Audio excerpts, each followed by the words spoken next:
तो यहां मामला हिंदू मुसलमान का नहीं है, कट्टरपंथी पहचान का है और देश की पहचान का है। हमें अच्छा और सच्चा मुसलमान अच्छा लगता है, आपको अपराधी और आतंकवादी अच्छा लगता है। अब मैं मुद्दे की बात पे आता हूं। देखिए यहां समस्या क्या, इन्होंने कहा बटेंगे तो कटेंगे। नवल किशोर जी, आप तो प्रोफेसर हैं, ये बताइए। हाँ बता रहा हूं, अभी बता रहा हूं, आपको साफ समझ में आएगा। हमको तो बचपन से कम्युनिस्ट इतिहासकारों की किताबों में बताया गया कि भारत इतना महान देश था, फिर भी गुलाम क्यों रहा? क्योंकि हम आपस में जात पात में बटे रहे, यही बताया गया। चलिए अंग्रेजों के जमाने में आप कह देंगे हिंदू मुसलमान में बांट रहे थे। ये बताइए जब मुगल आए तो ये बताइए अगर जयचंद और पृथ्वीराज बटे नहीं होते तो गोरी काट पाते? यदि अंभी और पोरस, राजा अंभी और पोरस बटे नहीं होते तो सिकंदर काट पाते? ये तो इतिहास की बात है, इसमें कोई किंतु परंतु थोड़ी है। तो ये तो हमको बचपन से पढ़ाया गया है। और घर में भी 4 भाई होते हैं तो यही बताया जाता है, भाइयों बच्चों आपस में लड़ना नहीं, बटोगे तो सब लोग फायदा पा लेंगे। और वो किसान, आपने कहानी भी सुनी होगी कि एक किसान होता अपने बच्चों को बताता है ये 4 बेत हैं, इनको एक में रखो, तोड़ो नहीं तोड़ पाओगे, अलग अलग कर दो सबको तोड़ लोगे। और अगर बिल्कुल रियलिस्टिक सुनना चाहें तो अभी आजाद हिंदुस्तान के समय, आजाद जो पाकिस्तान बना था उसके पहले लॉ मिनिस्टर जोगेंद्रनाथ मंडल अनुसूचित जनजाति के थे, उनको यही मुगालता हो गया था। हाँ। कि शेड्यूल कास्ट की कुछ जातियों को मुसलमानों के साथ लेके करेंगे, और फिर कितने दर्दनाक तरीके से कटे थे। मैं दर्शकों से कहता हूं जाके जोगेंद्रनाथ मंडल जी का इस्तीफा पढ़ लीजिए, दूध का दूध पानी का पानी हो जाएगा। इसलिए यहाँ विषय चुनाव नहीं है, राजनीति नहीं है, राष्ट्र की एकता और अखंडता है। एकता और अखंडता की जब बात आती है, नवल किशोर जी बस 2 मिनट मुझे दे दीजिएगा। मेरे 2 खास मेहमान यहाँ स्टूडियो में आए हैं, उनसे बात नहीं करूंगी, बड़ा खराब हो। देखिए ये बहुत ही अन्याय है रूबिका जी, बहुत अन्याय है। इसलिए अन्याय है कि आप ऐसा डिबेट अरे अपने गठबंधन सहयोगियों को मौका दीजिए नवल किशोर जी। आप बताइए तो आप जवाब लेने नहीं देंगे ना। आपकी इतनी तो चलती है कि आप सवाल बिना मतलब का पूछ लेंगे, लेकिन जवाब भी आपको देने का मौका नहीं दिया जाएगा। इतिहास पढ़ना और इतिहास को समझने में अंतर है। जो दिन रात जो बांटने की बात करता है, आप बताइए ना कि हिंदू हिंदू की बात करते हैं, दलित पिछड़ा और अगड़ा में अंतर है कि नहीं?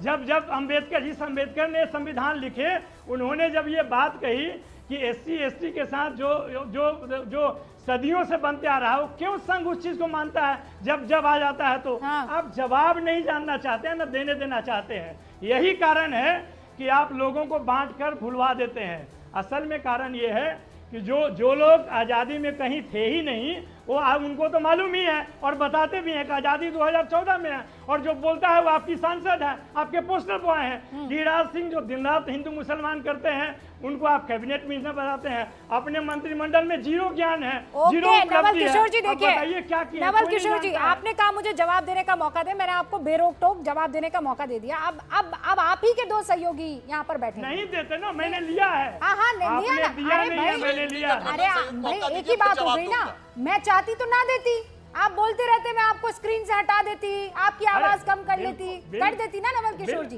पर ये कहते नियत, मैं तो आपके साथियों को मौका देना चाह रही थी जो यहाँ पर इंतजार कर रहे हैं। पर कोई बात नहीं, आपने लिया मौका और मैंने दिया बहुत मोहब्बत से उस मौके को।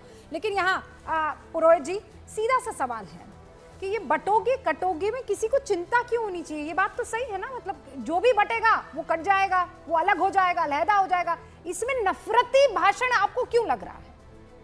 रूबिका जी, सबसे पहले तो मुझे आप पे गर्व है, आप मेरे राजस्थान से आते हैं और आपने मीडिया जगत में मुकाम हासिल किया है, राजस्थान का नाम रोशन किया पूरी दुनिया में, तो मैं आपको सल्यूट करता हूँ।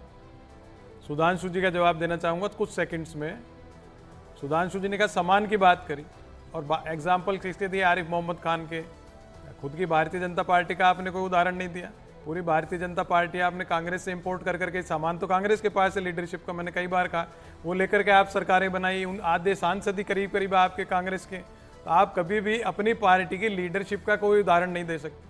अभी आप यही बातें कर रहे थे ना इतनी, अब आप बात कर रहे हो कटेंगे तो बटेंगे, मोहब्बत की दुकान, तो मोहब्बत की दुकान में कटेंगे शब्द कहाँ से आएगा? तो हम तो बोल नहीं रहे कटेंगे कटेंगे, और बट कौन रहा है कट कौन रहा है तो आप ही क्रिएट कर रहे हो। ना तो कोई बट रहा है समाज, ना कोई कट रहा है। अभी आपने एक और बात कही, बचपन से हम ये पढ़ रहे हैं, बचपन से हमें, अरे तो भाई बचपन से कांग्रेस का ही शासन था, तो आपको गलत पढ़ा दिया क्या?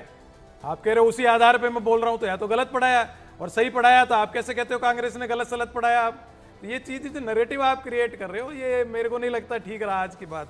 अब आप बात कर रहे थे रूबिका जी महत्वाकांक्षा की अलायंस की। देखिए अलायंस बना था राष्ट्रीय स्तर पे, जो संवैधानिक मूल्यों को और सिद्धांतों को जो ध्वस्त कर रही थी भारतीय जनता पार्टी की मोदी सेंट्रिक सरकार। अटल जी अडवाणी जी के समय ऐसी कभी कोई बात नहीं उठी, कोई देश परेशान नहीं हुआ, कोई अशांति का शब्द आप जो ले रहे हो कभी अटल जी की सरकार में नहीं हुआ। आज जो मानसिक रूप से, आर्थिक रूप से, शारीरिक रूप से जो देश परेशान हो रहा है वो अशांति का कारण है। अशांति का कारण है मैं और मोदी की गारंटी, और कोई नहीं है। और जब आप महागाड़ी की बात करते हो या महायुति की बात करते हो, देखिए अलायंस क्या होता है, जैसे स्क्रीनिंग कमेटियां बनती हैं, सेंट्रल इलेक्शन कमेटियां बनती हैं, तो ये डिस्कशन होता है कि लोकतांत्रिक व्यवस्था है तो आपस की पार्टियां सब चाहते हैं लड़ना। एक पर्टिकुलर पार्टी में भी 10 आदमी चाहते हैं मैं यहाँ से वरुण जी ये लोकतांत्रिक व्यवस्था है।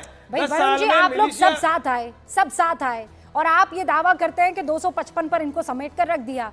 अब जब सब साथ आए हैं तो उस साथ को बनाए क्यों नहीं रख पा रहे? नहीं, बिल्कुल अभी बनाओ बगल ही में आपके प्रोफेसर जोशी बैठे हुए हैं। 6 सीटों पर, मतलब हरियाणा का चुनाव यहाँ पर खत्म हुआ, ऐलान हुआ नतीजों का, और इन्होंने 6 की 6 सीटें बगैर किसी से बातचीत किए नाम का ऐलान कर दिया। रूबिका जी, किसने इनको कहा था कि आप ऐलान कर दो? 2 सीटें ऐसी दी है, वो खैर और गाजियाबाद, जहां आप लोग 30 साल पहले कभी जीते होंगे। 2002 में उपचुनाव जीती थी ये गाजियाबाद में Samajwadi Party, that's about it. 2004 Rubika ji, भारतीय लोकतांत्रिक इतिहास में बीजेपी की 2 सीटें आ गई थी। इंदिरा गांधी जी भी हार गई थी, जीत गई। स्मृति ईरानी राहुल गांधी को हरा दिया, आज किशोरी लाल जी ने स्मृति ईरानी को हरा दिया। ये तो लोकतांत्रिक व्यवस्था है कि जो बातें चर्चा चल रही है पिछले 10 साल, मेरी सुन तो लो।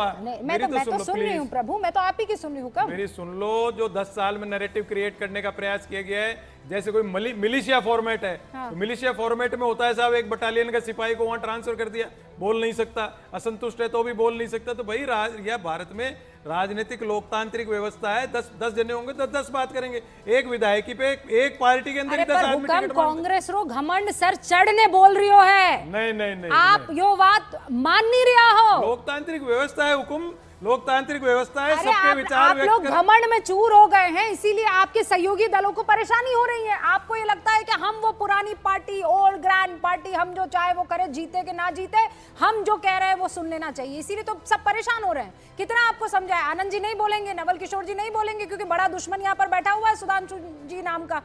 तो लेकिन सच्ची बात तो यही है ना कि कांग्रेस घमंड में चूर है, माथा पर चढ़ने बोल रहे हो है।